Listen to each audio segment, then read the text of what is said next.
remaining 23 hours will be rolled over. Praise God. But look, that's not my concern this evening. My concern this evening is to say, he says, and he predicts a suffering to come for this church.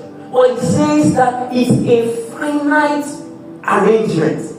It has a beginning and it has an end. It's not eternal. It's temporal. It's temporal. Sorry for this. Because of my work, I have to correct a lot of people. When they want to say temporary, they use the word temporal. They are not the same. I've corrected adults. They know the listen. Temporal is just an adjective for describing time. So you say space and time, spatial dimension and temporal dimension.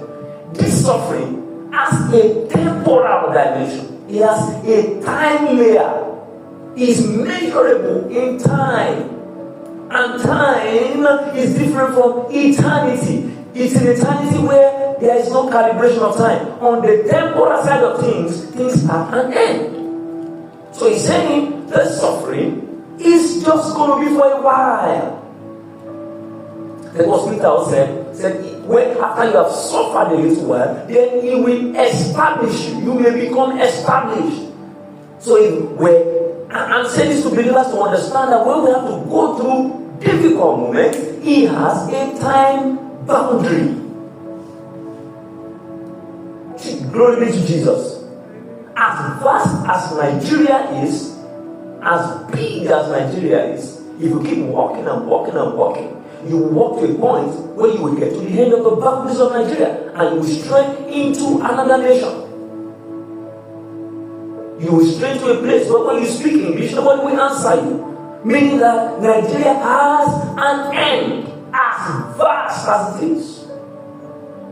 So as vast as that suffering is, it has a time boundary. It's going to end. I'm saying this to encourage somebody tonight. Just like Jesus encouraged this church.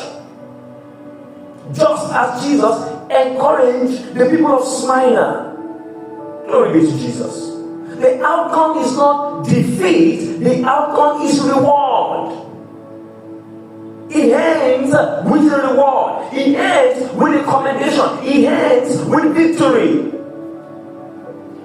Look at what John 16 verse 33 says. It says, in this world you will have tribulation. It comes with a package. Praise God. And it's not, look, it's not even a thing for the people of the world. It's for everybody.